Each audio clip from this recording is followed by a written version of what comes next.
I'd like to welcome everybody to another episode of Two Lawyers, Two Beers. I'm being told to look at the fucking camera in front of me. I apologize. We're actually going to have some special guests tonight. We have attorney Joe Hada as well as attorney Meredith O'Brien joining us all the way from, I believe it's Northfield, Ohio. Yeah. Very cool.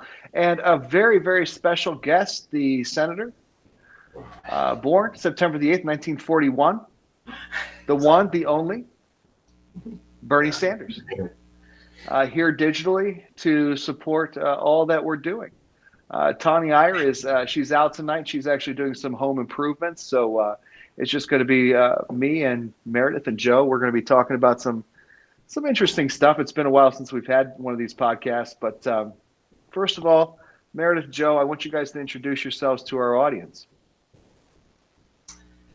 I'm Meredith O'Brien. I'm an attorney in Cleveland, Ohio. I am also the president of the Ohio Association of Criminal Defense Lawyers. And I have dedicated my career to the furtherance of criminal justice. And I thank you for having me today, Adam. Joe. Yeah, I'm Joe Hada. I'm a defense attorney in the Cleveland area as well, specializing a lot in DUI, and happy to hang out tonight. So, guys, before we kind of get into the discussion, people are going to want to know why in Sweet Mary would you do a podcast with someone in the midst, I call it an oasis among cornfields, Bucyrus, Ohio. Why would you be doing a podcast here with us today? Feel free to stroke my ego. I have no problem with it. Well, I mean, I'm doing the podcast because I know you personally and professionally, and I had no idea until a couple of weeks ago that you even had your own podcast. Doing a podcast is something that Joe and I have talked about doing for several months, and particularly with the organization that I just mentioned, the OACDL, we've been trying to get some on-demand content and recording, and frankly, podcasts are just so much fun. It's just fun to talk about some shit with your friends. And so absolutely, that's why I want to do this with you. Plus, I think you're fucking hilarious, so this is fun. Thank you for the stroking of the ego. I appreciate it. Meredith. Joe, your turn. No, I'm happy to be here. She told me you guys were getting, I've been looking to do a podcast for a long time, and you are the pro here. I saw some of this before, so happy to just be associated with you for a few minutes. Well, it'll be fun. All right. So, guys, let's kind of jump right into this. One of the things that we like to talk about for people is I don't like lawyers. No disrespect to the two of you, but we're kind of assholes as a whole. So what I'd like to really focus on today, we had that attack on the Capitol building, and that was one of those things that none of us will forget where we were. But my question to you guys, and I'm going to, of course, weigh in on this because it's my fucking podcast, is was it truly an act of insurrection, or was it just some misguided, angry, dumbass white people trying to who knows what the fuck? And if so, is that a crime? Talk amongst yourselves. I'll start, but go for it. I'm happy to respond. I don't know. Do I think it was a true insurrection? No. I mean, okay. Not that I'm not a historian. I'm a lawyer asshole. Okay, but did I have the feel that this was like a true insurrection? No, I don't think so. Was it some dumbass, angry white people? Yeah, but was it a crime? Yeah. Obviously, it's a crime to criminal damaging, breaking into property, and then once it's the Capitol building, that straight up makes it a whole fucking. I mean, that shit becomes real at that point. But I guess I'm talking more in light of the fact that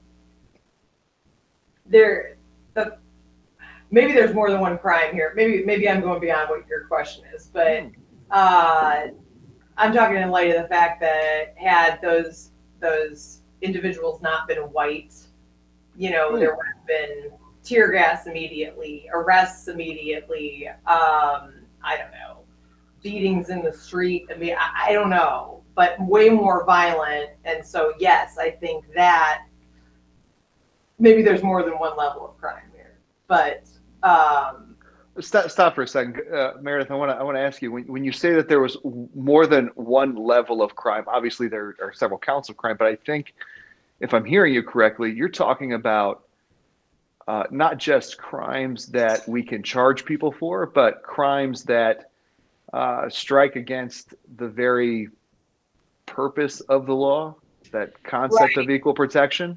right, like, I don't know, basically the crime of disparate treatment. And I don't mean to be so conceptual like that. I think your original question was, is it a crime if they went in there, and did that? Yeah, definitely. But I think other individuals who were not involved in, the insurrection on that day, like perhaps some of the police, I think they're guilty of crimes too. Joe, I kind of want you to weigh in on that. Specifically, the law enforcement and their participation or lack thereof, or just simple apathy. Yeah. Is that criminal? Is apathy criminal? Because I'm not aware of too many Good Samaritan laws. Well, I think it was disparate treatment, but I think I sympathize with that, with some of the guys you saw there who were trying to keep people out of the building. I think the disparate treatment came where you've got a bunch of white people gathering on the lawn, and you've got a few guys in like windbreakers, and they're lucky if they have a baton on them. If the races were different, the National Guard and everybody would have been there in riot gear long before that. So Joe, what role then did the president play?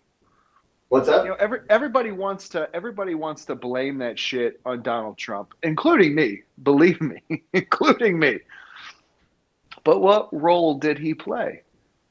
From a legal standpoint, when we're criminal defense lawyers, we see conspiracy, we see aiding and abetting all the time as parts of an indictment. What role did they play? What role did this man play in inciting that, like Meredith said, insurrection? I think his son and Rudy Giuliani were worse.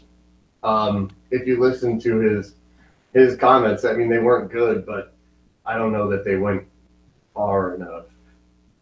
So you don't see. Over the years, there was a general sort of acceptance that Trump and his complete acceptance. Yeah. Well, and his cabinet or his family or whatever, that basically any support of him would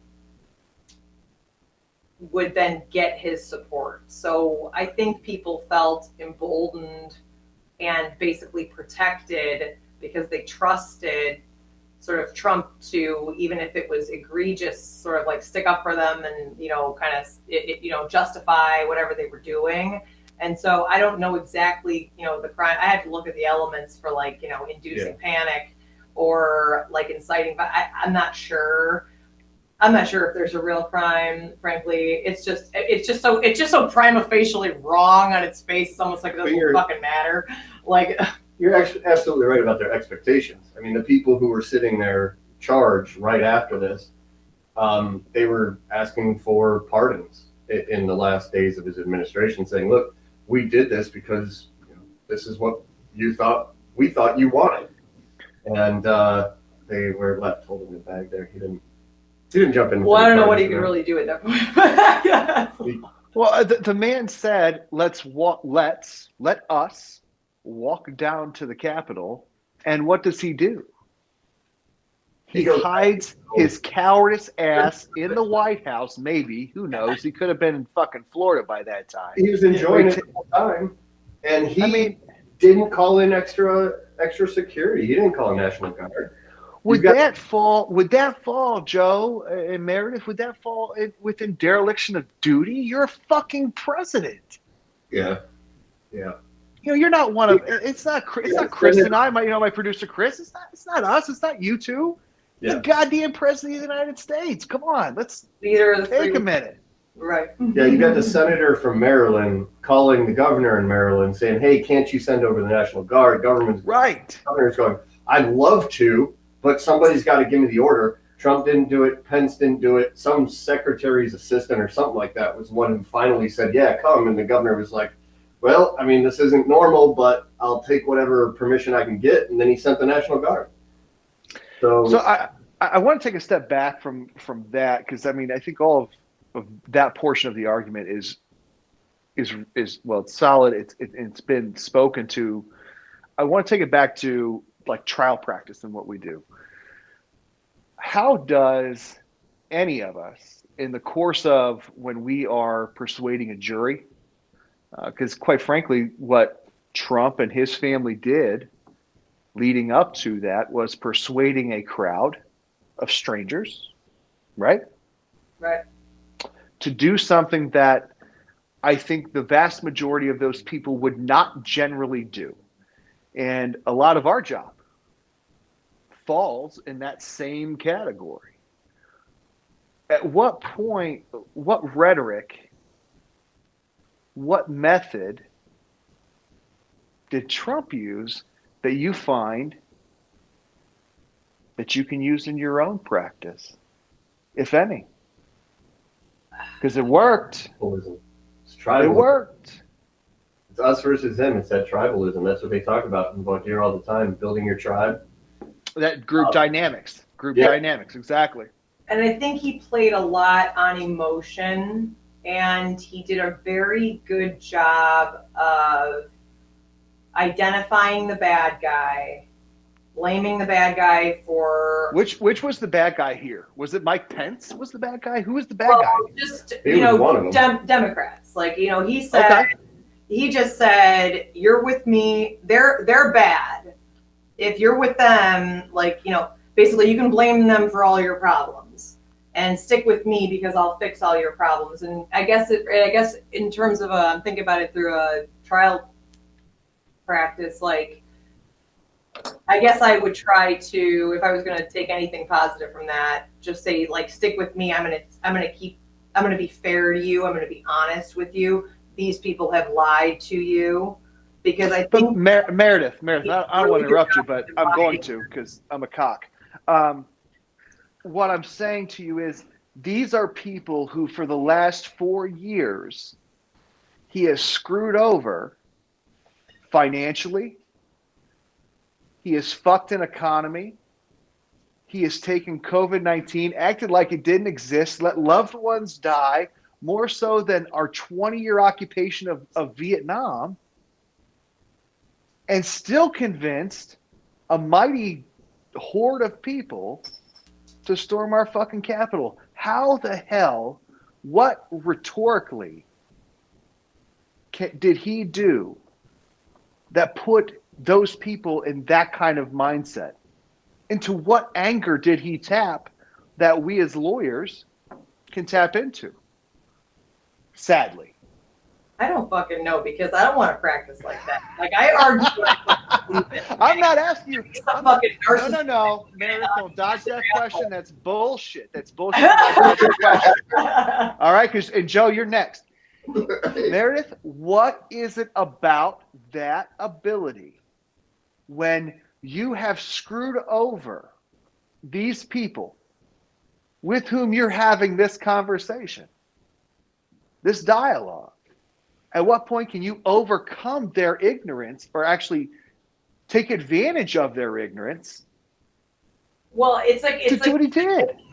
It's just like he made them, like, ignore what they knew. He made them. Did they know? And ignore it, and it didn't matter. What they mattered? Volunteered to ignore it.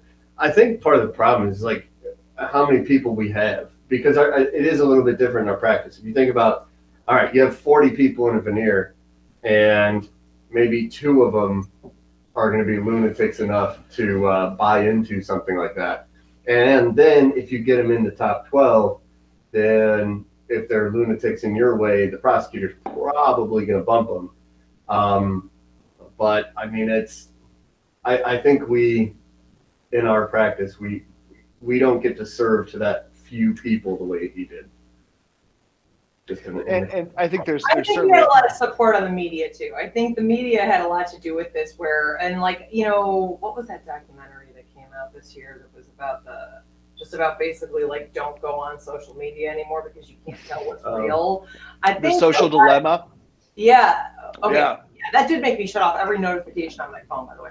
But I think there's an issue with like, it's an echo chamber. Not right, and not I don't think everybody in the United States or anywhere would have the time or privilege to to just watch and study what the president does and says on TV. There's a certain to a certain extent I like to watch the person as they you do, Meredith, and I respect that because you get so much out of body language.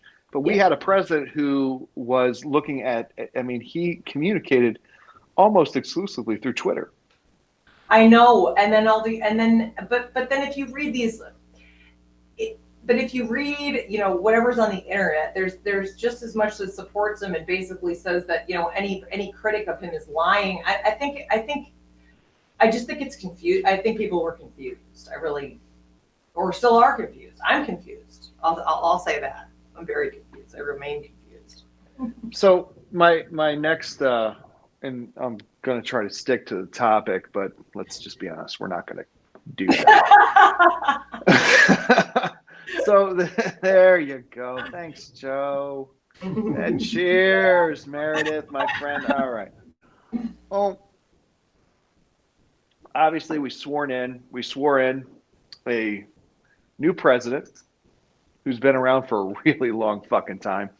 I think he was one of the youngest senators sworn in the history of this country, and is now president. But he also was a proponent of a crime bill in the 90s, the 94 crime bill specifically, that created this huge disparity in the way that we sentence when it comes to crack versus cocaine in the federal system. Now, that's not the only thing the 94 crime bill does. It expanded, crimes for violence against women. There were some positive aspects, but the overall, there's some that will argue that the overall outcome of that 94 crime bill was truly to send an entire generation, if not multiple generations, of young black men who could truly only afford crack cocaine or only afford to sell crack cocaine as opposed to coke, which is literally the exact same goddamn thing, to prison. And it was focused on the inner city, the crack pandemic. And one of my favorite comedians is Dave Chappelle. And he if you haven't seen his special on Netflix, Sticks and Stones, you have to watch it because he talks about how, and I had to laugh, he came back to Ohio, to his hometown there in Antioch, and he saw a bunch of white people, and he saw them nodding off on the streets, and he wondered why white people were so sleepy, and he realized, oh my God, they're addicted to heroin. And he said to himself, oh, I don't care about these sick white people, just like they didn't care about all of us sick black people when we were addicted to crack. Yeah. So let's talk about for a second just exactly what the hell it is that we just put into the White House and whether it's going to mean anything good. Will it truly mean it? This man not only endorsed it, he voted for it. He wanted it. Yeah, I've got some concerns there. If I think Biden, didn't he issue some type of an apology for that? It was not until the black community came out. You had, they literally had to pry an apology out of him like you were fucking opening Tutankhamun's tomb. I mean, it was that sealed shut.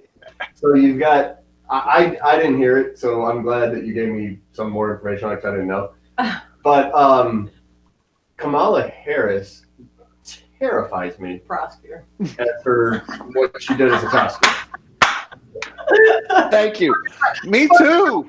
So happy for her. When you combine that, Wear your shoes, ladies. There's broken glass everywhere. Fucking prosecutor. No.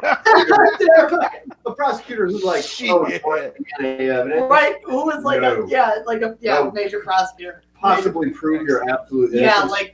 Can't have it. No face. little nervous So, about it. but what do we do? I mean, I think we have to wait. I think we have to wait. that's I mean, I Hopefully, don't. there's some maturity there and some good people around him.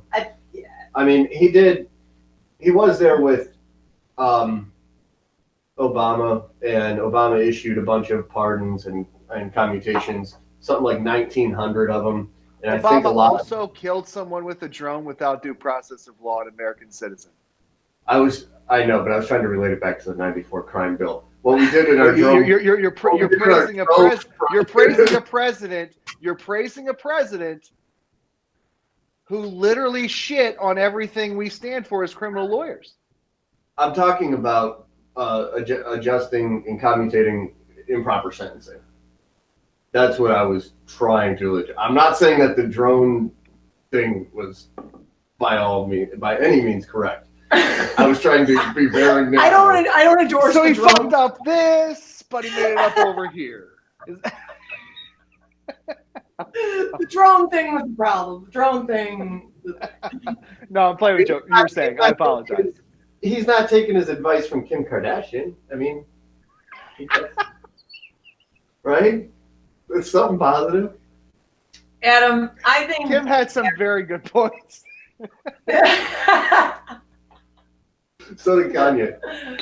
Oh, fuck. Yeah, he sure did. Oh my god, you What? What happened to Joe? You lost, Joe. Did he take a shot? He'll be right there. Yeah, make it. Joe, I don't know. He had to take a minute to himself for that. I don't know. It's completely fair. I understand. No, man. so I think I am not, again, I'm not a historian, but from what I recall, it was kind of like, wasn't that crime bill like, it was supposed to be like tough on crime. Like they were. It was Bill Clinton's baby. Yeah, Yes. It was like a political, like it was very much like we got to win this. We can't be soft on. We've been accused of being soft on crime. The war on drugs, didn't that start under Reagan? Tough Or on no? crime. Or George? Yeah, you're absolutely right, and that is a great point, Joe. The war on crime definitely started with Reagan. Yeah. You two okay? Yeah, under the cord. I did. There you go. I did. Oh my god, you're the Was she one. wearing who- deodorant? She looked like she wasn't wearing deodorant. Ew. I'm Sorry, not. Joe. Oh, damn it, Joe. My nose is broke. I can't smell anything. Thank God. But there always smells like a delicate flower, Adam. Okay, so I don't know how that's not present. Okay, so or a parent. I don't know. I'm hopeful that lawmakers. I'm hopeful that that Biden in general and that just lawmakers will take into account the socioeconomic collateral consequences of disparate treatment in for instance, drug penalties. Because you're right.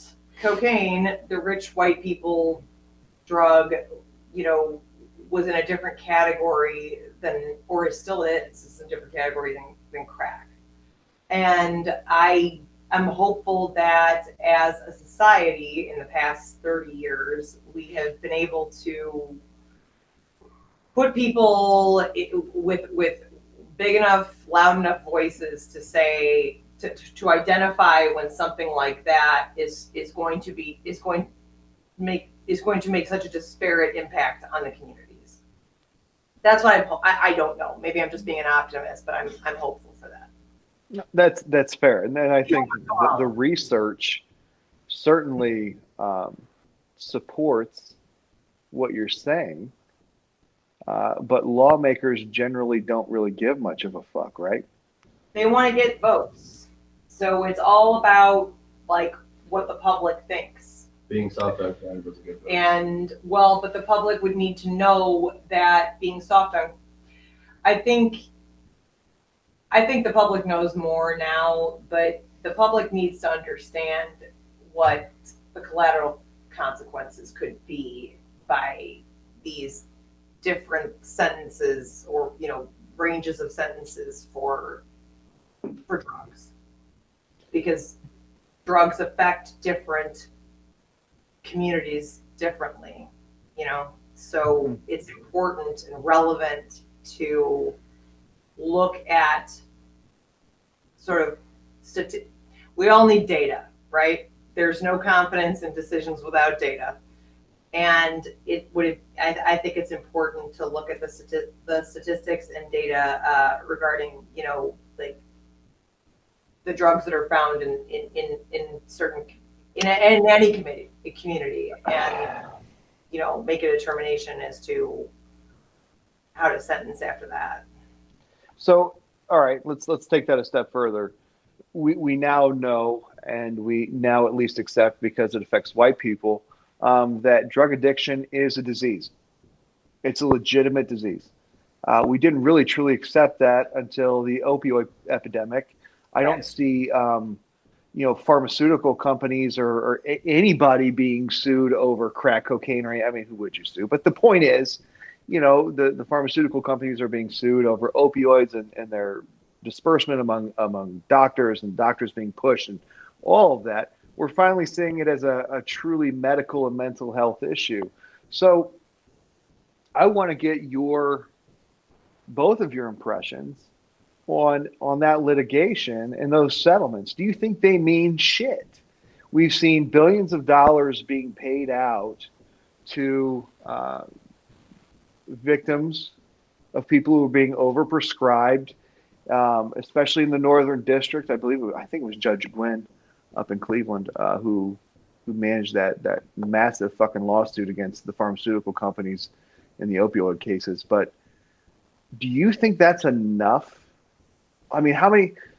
Let me start the question off to Meredith and Joe. How many of your clients do you see who have started down their paths of addiction? I know, Joe, you do OVIs.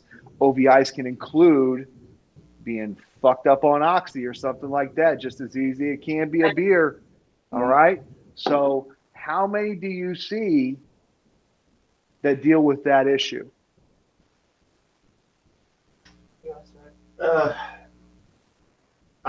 I see part of the trouble is in our system, you don't hear a lot about the problems until somebody's sticking a needle in their arm. I have more anecdotal evidence I started at the Lake County Public Defender's Office, and I remember the first perp walk we ever had over there.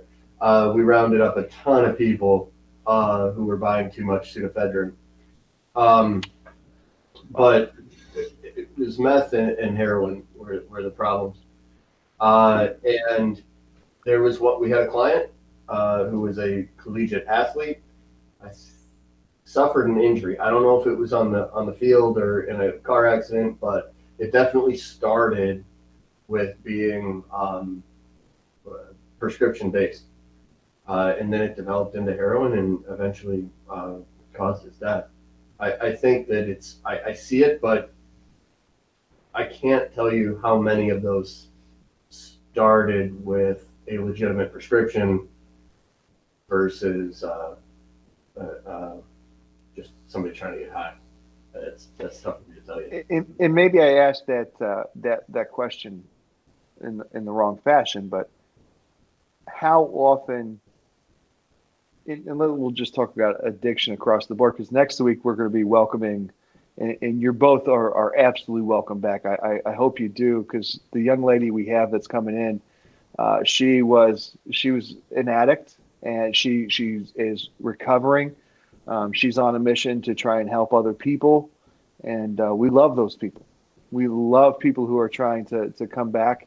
And we want to make sure that the way that we approach it as a criminal justice system is informed by people who have been through it, that continue to fight it every day.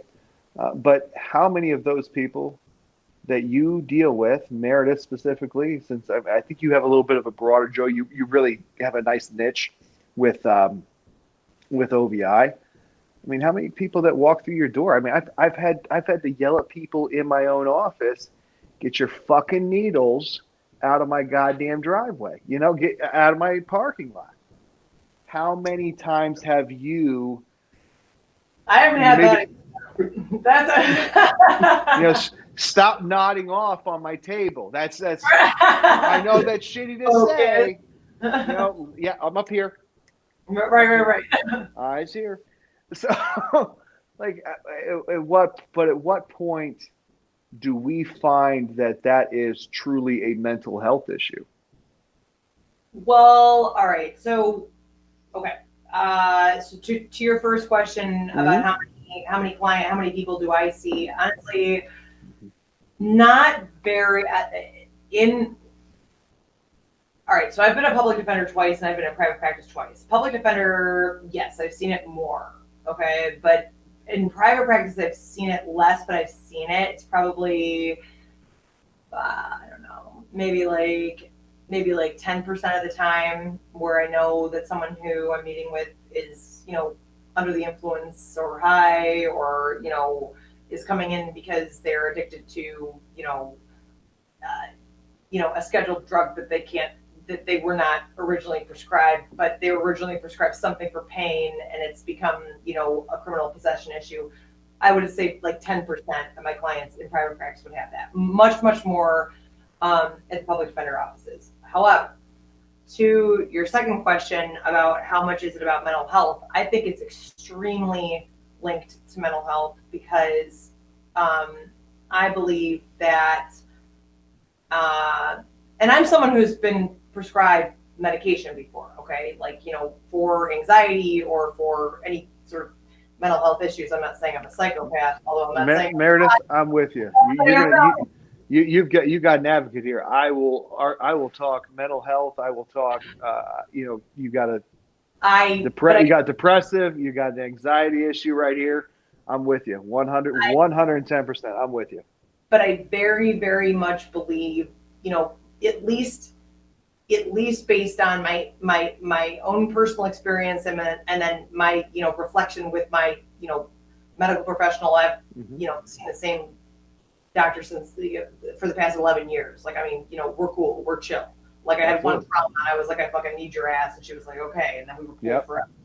But in talking a lot of this through, like with her, and then watching it in the realm of criminal defense, I think it's very much related to mental health because when you are hopeless and if you're depressed and if you don't have any other like options for like cognitive therapy or like advanced therapy or talk therapy or anything, or you just can't get a proper prescription for whatever it is you're dealing with, then I think a certain dread takes over because you can't ever feel normal.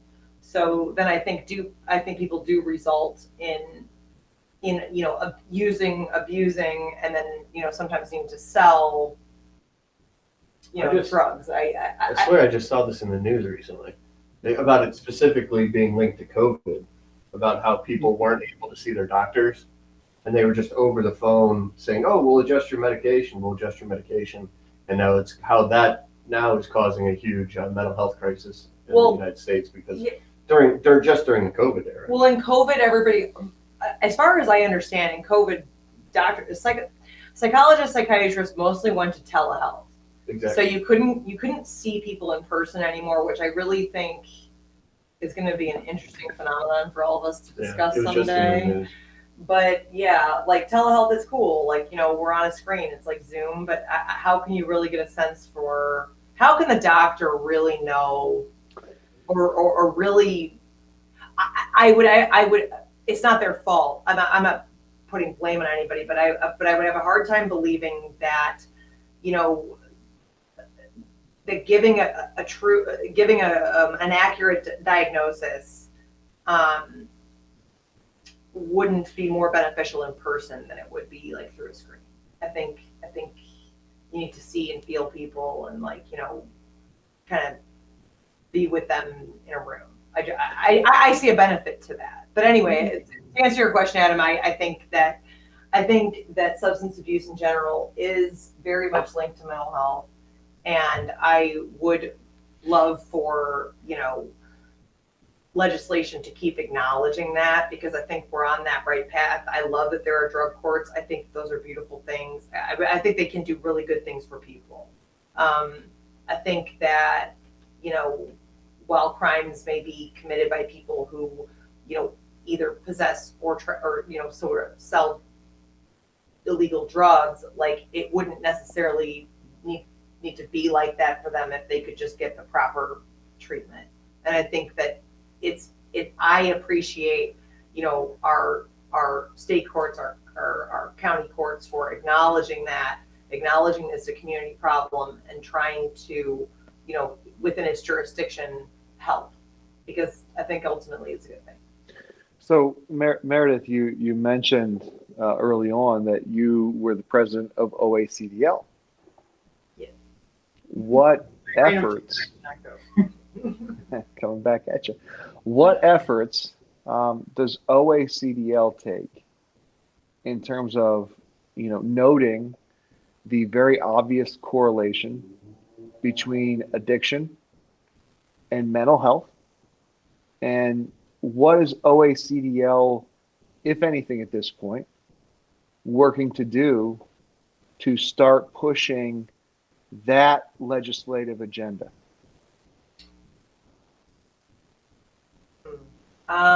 At this time, honestly, I don't know that we're pushing Any particular legislation? Yeah, we're not pushing legislation on it. We have a lot of attorneys who are members who, are heavily involved in mental health and, and drug courts. We have a lot of resources within the organization to, because really, like, these kind of cases are more like they're mitigation cases, not litigation cases. So, we have resources in the organization to sort of help the attorneys, achieve or intervention in lieu for their clients, or to get them into mental health or drug courts. We certainly have good reputations with and good relationships with many of the mental health and drug court docket judges, and we try to foster that. Because I think anybody in the organization, I think any member would say that, at least part of their practice would be, to know the process of achieving, entering into one of these court systems, one of these special dockets. They're called special dockets. Right. Yeah.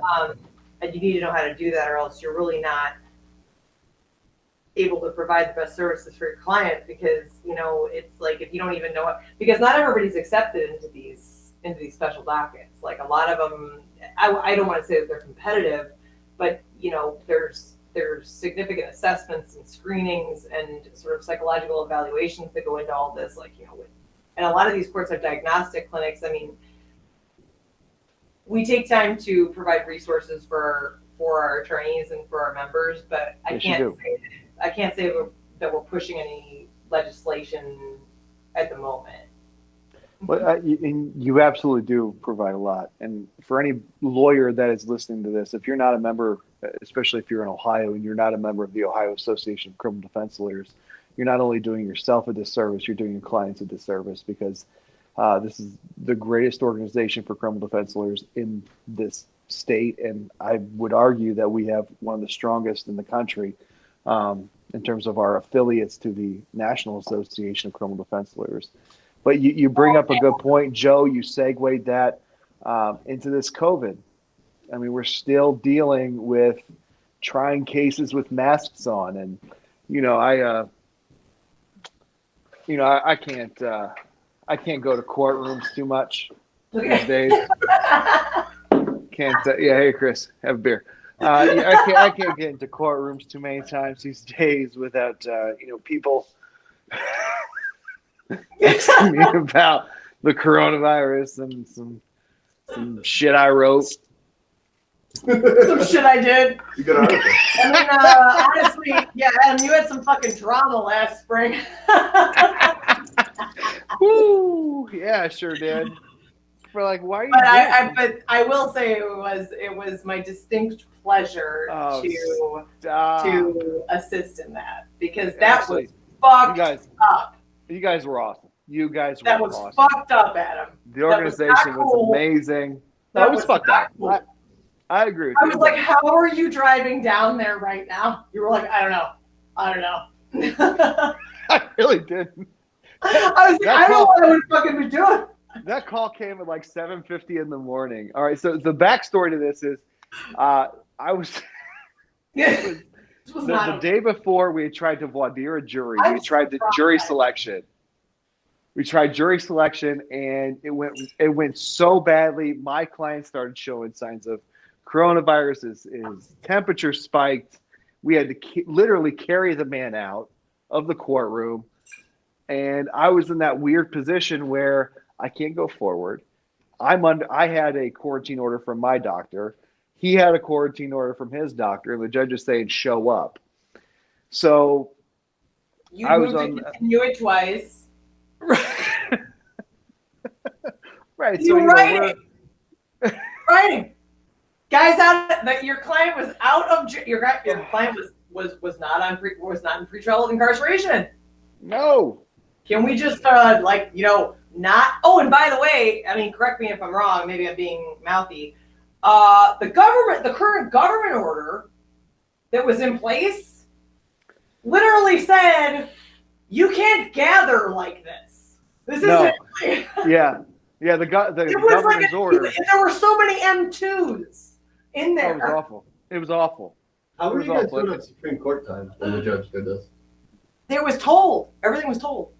Yeah, we were told we were fine. We were fine on time. No, everything was told. No. It was insane. Time issue. Yeah.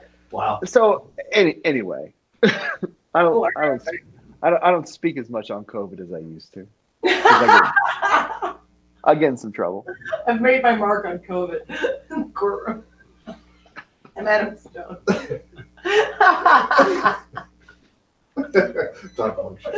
Talk amongst yourselves. I'm verklempt. So, 1.21 gigawatts. I'm so glad that got into our podcast. Well, the flux capacitor is a fucking thing. So, Meredith, you were saying that you had voir dire a jury recently. Yeah. So it was in November. It was the day after the election. Oh wow. Yeah. So that's when we started. It was a sex offense case. A couple kinds of, I want to say F3, maybe F4, I can't remember. F3 GSI, one importuning, and one unlawful restraint, like an M3. So what did you find in the midst of that was the most challenging part? I mean, we're talking about sex crimes here, which is those are always, they're so highly sensitive to begin with. Yeah. So, okay, I want to say that the judge I had was awesome, super cool. I had asked him informally before voir dire began if I could take some extra time because I said, Judge, frankly, I'm just not going to be able to see them very well because you can only see their eyes. And he let us take as long as we wanted, and he let people go who said they weren't comfortable being there. It was a very large courtroom. The veneer wasn't huge. I want to say there was about 35, potential jurors in there. They were reasonably socially distanced. They all had on masks. We had on masks. Meredith, can you hear me? Yeah. Can you hear me right now? Yeah. You're welcome for that challenge. What? You're very welcome for that challenge. Oh, what do you mean? If they're not comfortable, they have to go. Yeah, and he was cool about it. Yeah. The judge was seriously cool about it. Like he didn't. That was the hill I died upon. I know, and that's Meredith. a big deal. Thank you for that, Adam. No, dude, I'm not fucking playing. Go ahead. I was just no, because honestly, you do feel this very heavy sense of like, okay, my client wanted to go forward. My client was like, I'm done. I'm over this. I just want to do it. I said, okay, if you're cool, here are the risks. Here are here's your case. Here's how I see it, but it's your fucking choice. And you know it all. Like, it's your case. So we're doing it. They're grown people. You mean you can only lead a horse to water. They drink or not. That's their choice. Right. I mean, they don't hire me to take over their life. They hire me to represent their voice in court. So that's right. I counseled them on it. Right. So I did that to the best of my ability. He said, let's go. And I said, okay, we're going to go. And it was cool. Actually, it wasn't that bad. So I want to say voir dire took probably a little longer than it normally would have, but it wasn't like shitty long. And the jurors were okay. Okay, they were reasonably socially distanced. They all had on masks. The judge had on a mask. The bailiff had on a mask. Everybody was very respectful of like the mask wearing, thing. We didn't get into the politics really of anything, even though yesterday had been voting day. But what I did get them to talk about was, because we had jury questionnaires, and many of them, if not, I want to say more than 50% of the veneer had served on prior jury service, whether in civil or in criminal. And where I really got them talking and could see their eyes about whether or not they were kind of like with me or not with me. And I'm not trying to say that voir dire is all about being manipulative, but you got to see how somebody reacts to you. I mean, that's like part of the deal here, okay? Like Joe, you got to agree. Yes. Like, I mean, you got to know. You can't just do this fucking blind. Like, that's ridiculous. That's whatever. So where I really got to know them was when I talked to many of them about their prior jury service and what it was like then versus now. And then it wasn't in a mask and it wasn't in COVID versus now where it is, and how do you feel, and does it enhance your anxiety in here, and your just wanting to be here, your ability to like concentrate. And I tried to make it normal, and I used kind of my own experiences. I tried to relate to them through my own experiences and being in reappearing in court in a mask, within the months prior. And I felt like that was effective. And they did. Can you stop? Hold on, Meredith. Hold on. I'm going to interrupt you because that's my job. No, seriously. But can you stop for a second because I'm going to send this to young lawyers, especially in my community, who may be getting ready to try their first jury trial.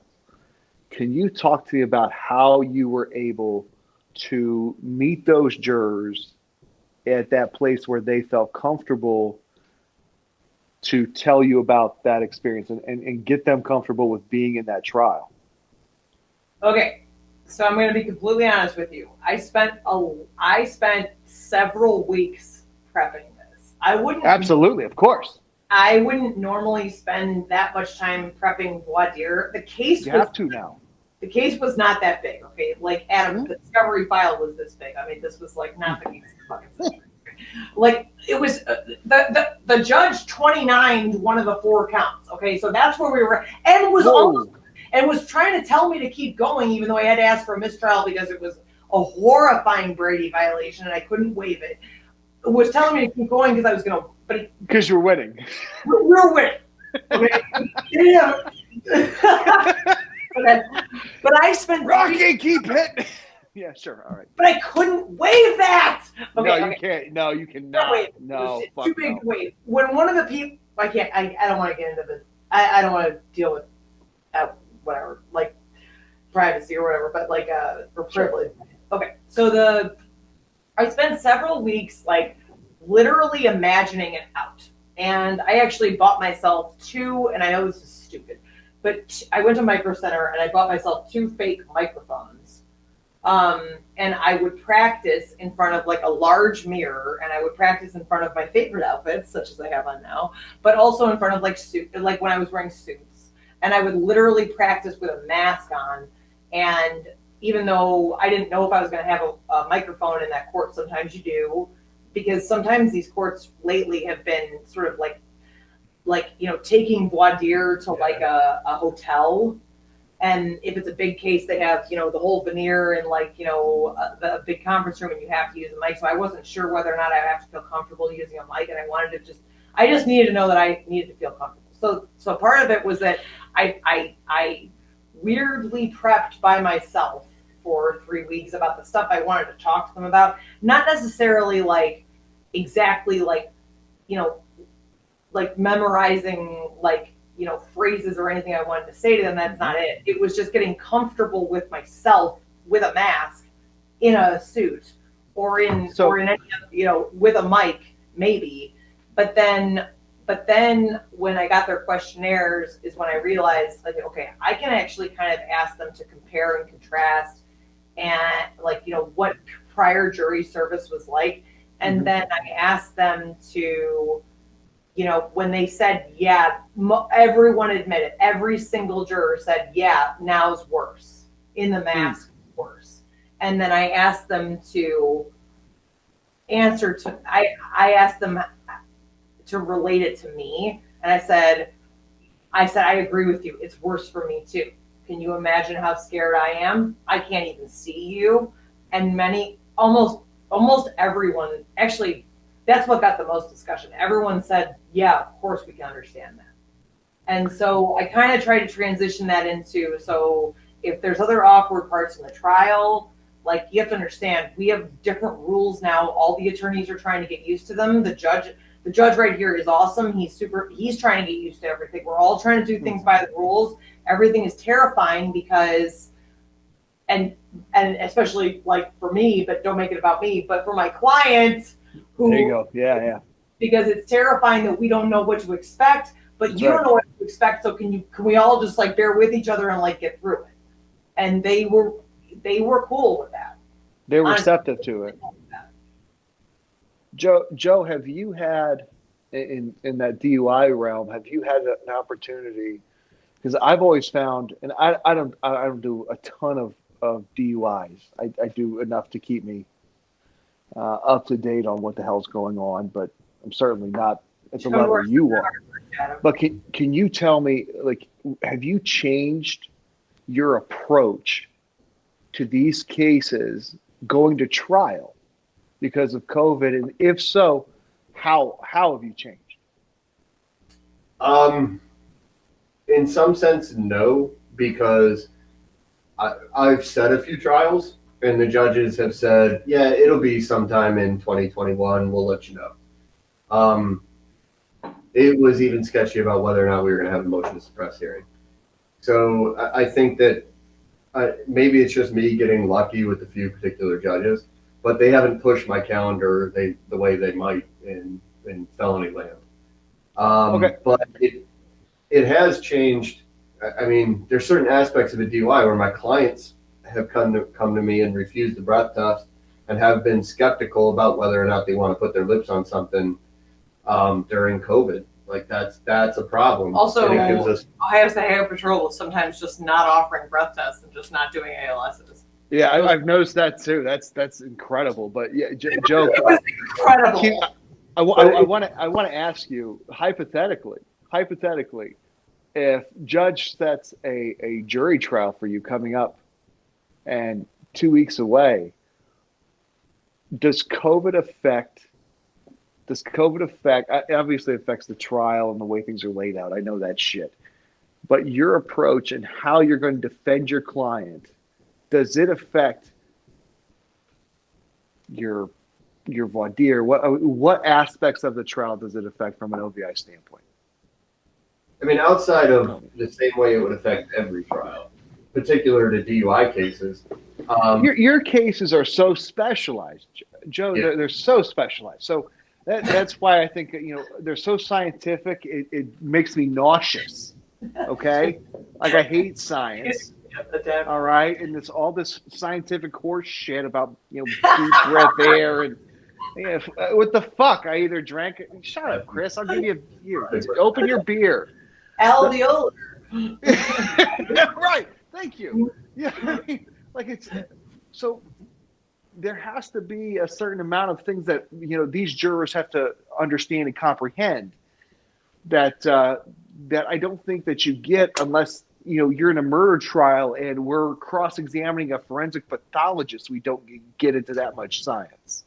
Yeah, well, we don't get into experts as much as we should. Wait, but can I just have a thought on this? I think it actually might be kind of cool if you were to, because okay, so Adam, for you, and maybe for any other viewers, have you studied the NHTSA manual? Oh God, yeah, of course. Okay. So the studies that are included in there with regarding the field sobriety tests on the roadside tests. Okay. Yep. So maybe if you've got a jury, because it's kind of like the science is iffy, right? It's not fucking science. Right. Okay. It's not science. Let's just go. Maybe there's an avenue to nothing's valid. Right. To talk about maybe you get the right. It's all junk. But are you saying that science is more in people's minds now than it used to be? Yes, I'm saying people have questioned. That's exactly right. Yes. Last year, people are more willing to question what they have heard about scientific. Mm-hmm. I think some people are more willing to blindly follow the anti-science, But so use it. Wait, hold on. Stop. You're saying, Joe, that they are more willing to follow the blind anti-science. Right. I'm not putting an anti-masker on my jury, is what I'm saying. What does that mean? To like the evidence? Listen, what does that mean? I would. Why? If you didn't have a per se. I'm talking about a science case. You're a lawyer. Stop it. Joe, talk to me from the normal person's perspective. Masters on your case on your jury all day. All right. A1A. You guys were just talking to me about science, and I'm talking. Well, about they're all supposed to, but they're all supposed to be science. But they're not. Right. Meredith, they're not. In A1, right? But in A1A it's about the video. So exactly. Yes. But when you start talking about a per se violation, when you're talking about breath, blood, urine, then I'm not putting one of those people on there. I didn't mean to say that for all DUIs. But you could embarrass on an A1A. You could embarrass the trooper with like SFST, data with anti-maskers. Look, there are thousands. We know that there are literally over 1,000 indicators, and they're all looking for 3. And that side of it, yes. I think when you're challenging the data master or the intoxilizer.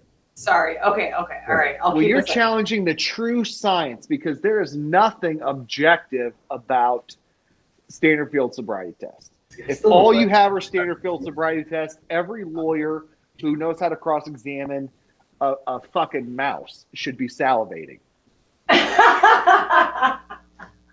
I'm serious. But when you have that BAC, when you have that intoxilizer, there's an amount of science, there's an amount of engineering that goes into it.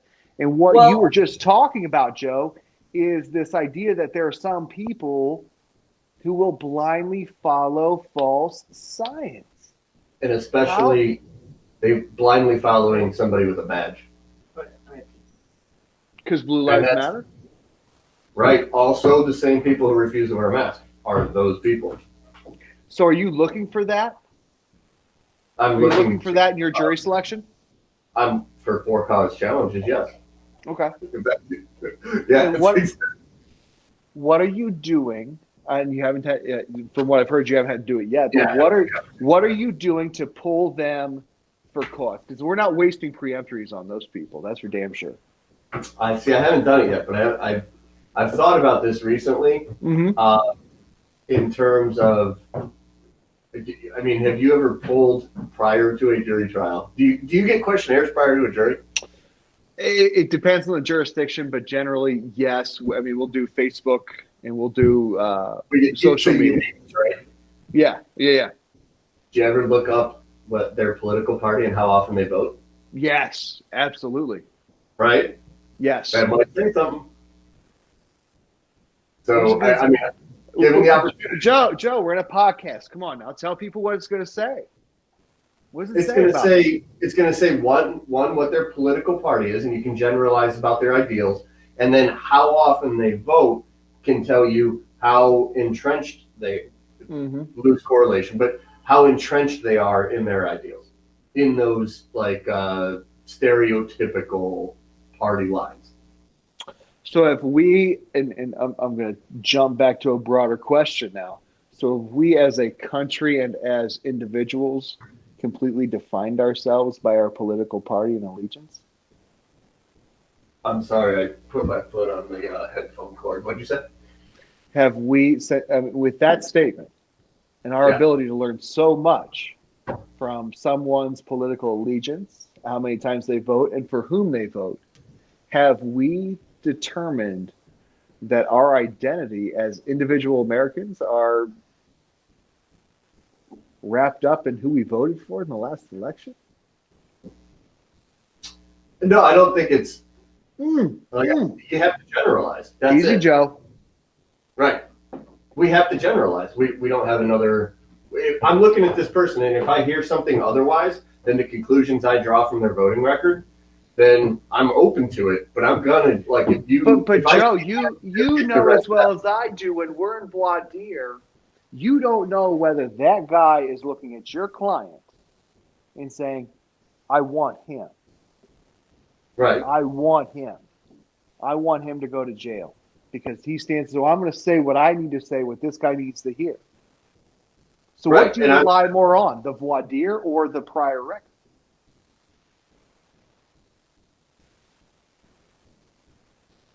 Well, I mean, the prior record is general, but I mean, you can kind of get a feel if somebody's just feeding you a line of bullshit. You know, I mean, if the prior record contradicts what they're saying in court, if you get the feeling that they want to be there, then I'm relying on the prior record. So, I don't know. Look, I love trial practice, so this is a lot of fun for me. But I want to get back to, Joe, you work a lot with the OACDL. You've given this great, and for those who don't know, who are listening, Joe allows us to have an on-demand presence for a lot of our CLEs.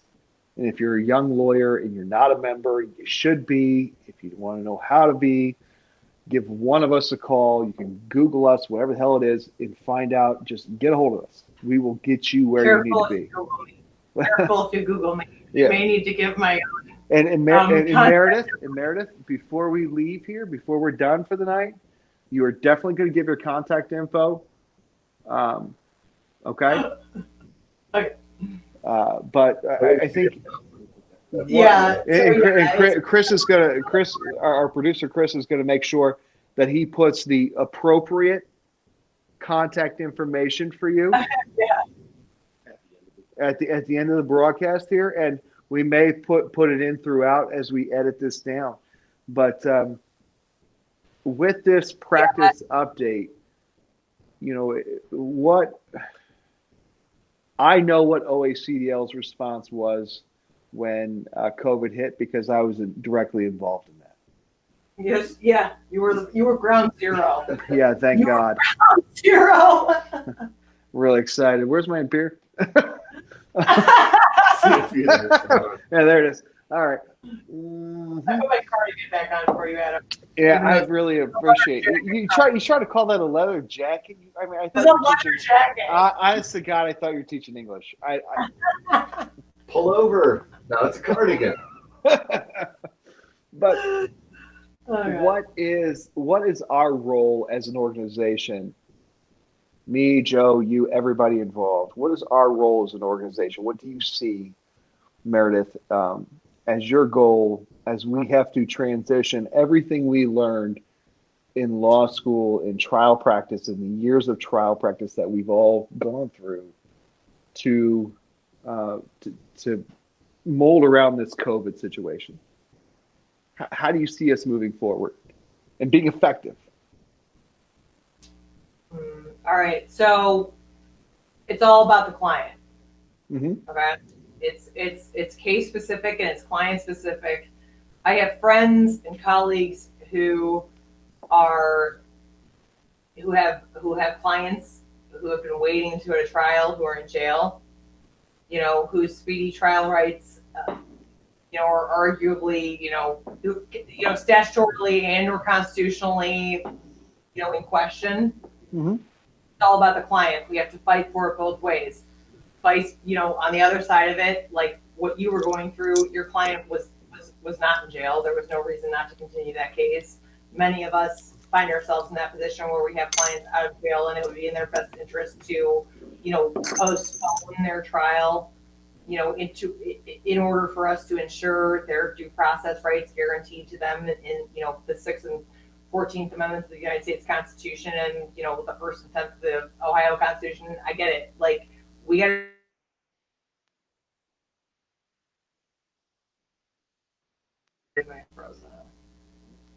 It, I think he's just holding really still. okay. It can't only be that we say no trials go. I think it has to be the client's right to waive. If the client says, I want to go to trial, I'm either in or out of jail. That's the client's waiver and the client's waiver only. Because if the client's sitting in jail, every day in jail is more pressure for the client, for a defendant to plead. Everyone True. knows that. True. There's data on that. I just listened to a bail project, presentation on this last week. I mean, statistically, it is true. The pretrial incarceration rate with plea deals and plea acceptances is astronomical. I mean, it's honestly, it's disturbing. Mm-hmm. And then, versus the defendants who are out of jail who, elect to go to trial or get their cases, somehow otherwise, like, more, I don't know, they're just better resolved. The numbers are not, and I'll get them to you if you want to provide them, David. But Absolutely. I guess as an organization, as criminal defense lawyers, as myself, it's about the client. I had recommended to several of my clients, postpone your trial, let me waive time for you. Let's not fight the court on this. I don't want to try this in a mask. You don't want me to try this in a mask. You don't want jurors in a mask. You don't want jurors to hate you in there. Like, because I don't know, because I didn't have enough data. I couldn't observe long. This is also new that I couldn't even like take an emotional temperature of anybody in a grocery store, let alone, a veneer. Mm-hmm. So I, to the extent that I could, my clients let me continue their cases with the exception of that one where, he had let me continue it several times, but then kind of said, I'm over it. And I said, you know what, man, I get it. Let's just do it because I'm with you and I think I can do it. I've been prepping it. I can do it, but it's all about the client. Like you said in your article, Adam, and I'm not trying to but your article was awesome. Like you said in your article, it's like, it's not about us. It's not about you. It's not about me. It's not about Joe. It's not about the lawyers. It's about the fucking defendant. It's about the client. It's about the guy accused. It's about the guy or girl accused of something who has, entrusted you to be their voice to everybody, to the court, to the jurors, to everybody around. So, but it's definitely I think it is definitely only the client's right to waive, the defendant's right to waive. And if the attorney by and through the defendant requests a continuance while coronavirus is still impacting our society the way it is before, we've had any, we have not even finished phase 1 of this vaccine. Mm-hmm. Only the defendant can waive that. Courts should continue it. I'm sorry about your dockets. Right. I'm sorry. Thank you. Holy shit. Let's stop for a moment. Let's stop for a moment and let's have a mutual, socially distanced fucking cheers to that shit. My God, yes, thank you. Because at the end of the day, proceed. I'm sorry. You may thank you. At the end of the day, I know it's a burden on dockets. I know it's a burden on counties and But who gives a fuck? Goddamn personal line. Who can argue that burden, no matter how economic it is, trumps any defendant's right to fucking due process, and and when I say that, I mean a fair fucking trial in the Sixth Amendment. Exactly. Who can say that? Who can live with that? Right. Okay, so yeah, I mean, it's the defendant's right way if they don't want to waive. Meredith, preach. Go on. Like, but if you can't, but still, if you go to trial, I think the attorneys going to trial right now would have to say, look, man, there's a huge risk of a mistrial because half these jurors are going to fucking be here, and then we're going to start all over again in 2 months because people are scared. It's just a weird. You have to like read the world. You have to like read this. I don't even know how to interpret all of it. And how do you do that? How the fuck are we supposed to do that? And that's the thing. I don't really know. All I can say is that in November, I was feeling less stressed out. I was kind of like, people are chilling out. It's the election they're worried about. And so I did it. Before that, I was like, no, dude, we're not doing it. It's against my advice. I'll put it on the record. It's against my advice. We can do it. But like, it's against. But now I don't know.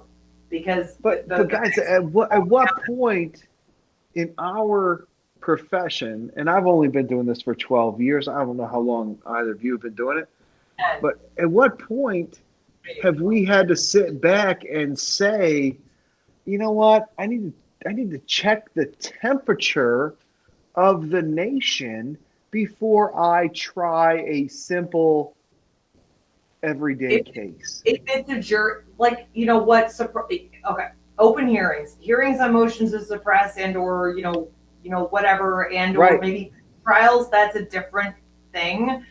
But being able to relate and understand it's a different world out there. I don't know people right now. I don't know what people, and I'm still like trying to decide whether or not I feel comfortable getting used to it. And so I have contemplated kind of saying, like, you know, unless I feel like I can be myself and like I have a reasonable expectation of how, you know, like, you know, a random, you know, a jury of your peers would respond to you through me, I'm ineffective. I can't do it if I don't know. That's right. And I said, I was feeling okay in November, but then there was this like surge. Then there was Thanksgiving, and then there was this surge, and then people got all freaked out again, and then there was all this. Like, I don't know that I would do it right now, but I hear I think juries are mostly postponed for the minute.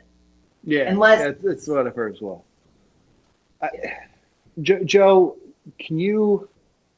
I'm transitioning in a very shitty way, but you know, a few beers deep, and we're going to be a few beers deep more. Because when you look at this upcoming year, when we are looking at 2021, and we have a new president, new vice president, we're doing these wonderful things. At least we hope we are. The organization is providing everything that it's providing to young lawyers, old lawyers the same, because quite frankly, let's imagine for a second that you've been trying cases for 50, 60 years a certain way, and now they've decided to turn it up on its head. That's a completely different animal than what we as younger lawyers are dealing with. And Adam, to relate back to mental health for a second, imagine, because what I've heard, the feedback I get is from the senior attorneys, like the older attorneys, they're literally afraid to go into court. And imagine doing your job with a fear, with an anxiety, with this like fear and anxiety and unknown that you've never had to deal with before. And you know, Meredith, that's a really great point. I spoke to a lawyer who is very close. He was my criminal defense mentor, but he's been practicing for 60 years. And I mean, the electric chair he watched, he's more frightened. He's more frightened right now. Yeah. Right. To put those clients out there. Right. Not because of the cause or whatever, but because of his inability to respond to the times. Right. And what service or disservice do we do? No, I feel that too, because we all take this oath, right? Right. We are to Some of uphold us the take it seriously. right. Some of us actually like believe in it, like actually really like it. Mm-hmm. Like, it's to the the United States Constitution, the Ohio Constitution, but then to a duty to our clients. That's right. And then I I just we all need more data. I'm not sure what to do, but it's kind of like for me it's a case by case basis.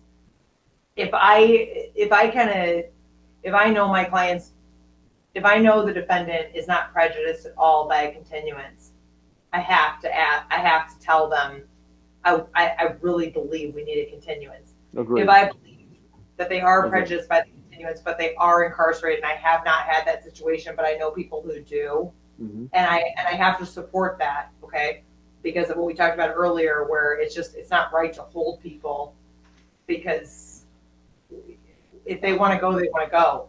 That's their right, And I haven't had that, but that's tough. I just think these are tough psychological issues that we never had to think about when we took an oath as we became lawyers. They're tough on the defendants most of all, their families secondarily, and then us. Yeah. At the bottom of the list. But what can we do as we go up into this new year? We're working through this new year. What can we do as a profession to try to make this better? Oh, I'm trying to end on a happy fucking note, people. I think we Jesus have to Christ. Hold on. I think we have to keep talking about it. You need a beer? I think podcasts like this are fantastic. I think you should hold the audience as broad of an audience as you can.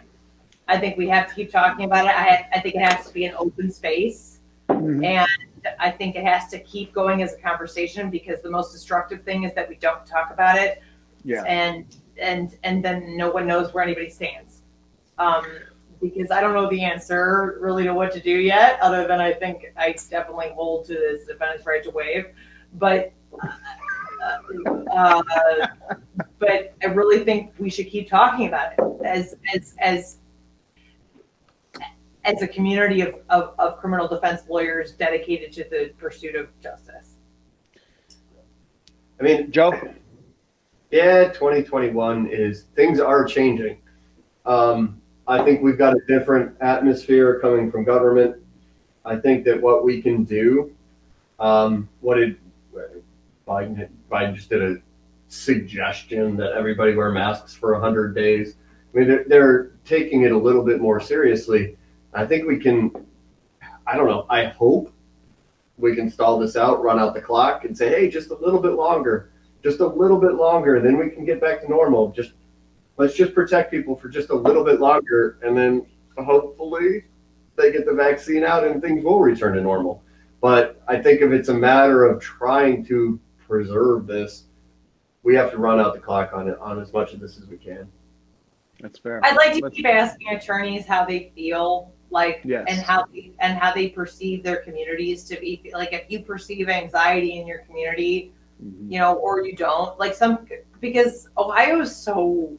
And that changes. I mean, if Right. you go from Cleveland to Columbus to Cincinnati, if you're not on that diagonal line, and sometimes in the middle of each one of those, you can change in Ohio by 30 miles. I truly think it's an emotional temperature, and just to circle back to your, like, one of the original topics we had about, like, why Trump was so effective, and because I said, like, because he plays on emotion, we have to know how people are feeling, or we're not going to be effective, adversaries or persuaders to Mhm. those individuals if we have no idea who they are, because we don't know what they're feeling or going through. So, before we end the podcast, guys, this has been so much fun, and I hope that you both will join us. It'll probably be filmed later in the week for when we have Ashley come on, and she's going to talk about mental health and addiction. And I want you guys to ask her questions, because I want your feedback, and I think it's important that our listeners hear it too, because she's a very honest She is not ashamed. Well, she's not proud of She's a the things survivor. but she'll tell you how she survived. And Yeah. she won't hold any punches, and it's one of the things I respect most about her. And I think a round table of people who are trying to gain as much from her as we can. I invite you both back. I think it'd be so much. Fun's not the right word. I think it would be so informative for everyone. Um, but It'd be before we my go, Yeah. what's that? It would be my pleasure. I'm there. Oh, and one of the things that if Meredith, Joe, if you guys, I would love to be able to take this show on the road. You talked about gaining the temperature of communities and different defense lawyers. Let's put these cameras in front of our Fuck yeah. brothers and sisters. Fuck yes. Let's do this. You and Joe need to nerd out. Yeah. Yeah, guys have absolutely. And I'll tell you what. Ideas. I just didn't know. Joe, you're not nerding out with me. You're going to nerd out with my producer Chris, who's my brother. You guys will have so much fun. But all of us can get together. We can talk about the situation. We can argue, and we can come up with solutions, or at least pathways for one another as we keep moving down this.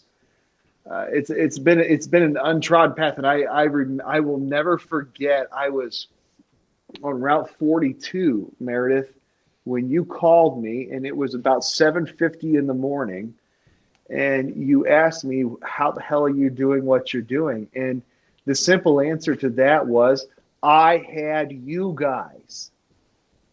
I had all of you. I had Joe Hada. I had Meredith O'Brien. I had Ian Friedman, Mark Devan. I had this amazing group of people who were behind me. And I had no fear. I had no fear. And it was. And I would have gone downtown. I would have gone down too, but it was it would have been a little weird. It would have been a little much. It was strike force. I mean, I was going to say, Dan was there. Dan Sable was there. It would kind of be sort of not so. We didn't want to look. We were down there for the right reason. We didn't want to be down there for the wrong reason. Okay? My point is this. Down there to intimidate anybody. Down there. You were fucking there. OACDL was fucking there. Yeah, no, I remember. I'll remember this for the rest of my life. Same. But I want other lawyers to see what we're capable of doing when we get our minds together and we work together. So if we can put this show on the road, have some beers, have some chats, and some wine, figure this thing out. Yeah, some wine. I don't want to talk about that. I don't want to talk. Yeah, my brother just asked, Joe, what are you drinking? Jack Daniels, and it's mixed with diet. Clap louder, Chris. Let the man know. Let him know. I gotta get. He's clap. I'm empty. I gotta get one, but I didn't want to jump off right now. No, guys, I appreciate your time tonight. I appreciate everything you're doing. If there is something that my office can do, that we can do with this podcast to take it on the road, my brother Brian Jones out in Delaware, he's got a podcast. Let's get in touch with him. We've got some great people out there doing some things, and I think if we come together, we can get through this, especially for our clients' sake. Thank you, Adam. This is thank you, guys.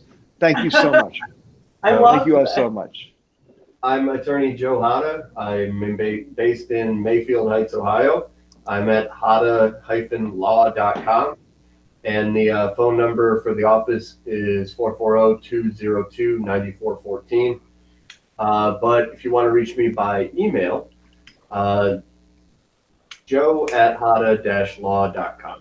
I think that's best. You can search me out on social media. Pretty available there as well. And I'm Meredith O'Brien. I am in the process of starting my own private practice in Cleveland, Ohio, but I don't have contact information for that practice yet. But if you want to contact me directly, I'm at Meredith, meredith.4511.19 or I invite you to contact my cell phone at 216-905-8518, 216-905-8518. And I'm the president of the Ohio Association of Criminal Defense Lawyers. Hopeful that you are a member or that you join, and that if you have any questions about membership or joining the organization or any of its benefits, you can contact me directly at either my email address or my cell phone. So that's me. That's it. Meredith, Joe, thanks so much. We appreciate you guys. Thank you, Adam. To It was fun. many more conversations like this. Sounds It's been good. fun. It was fun. Thank you. You guys have a great night. You You too. too.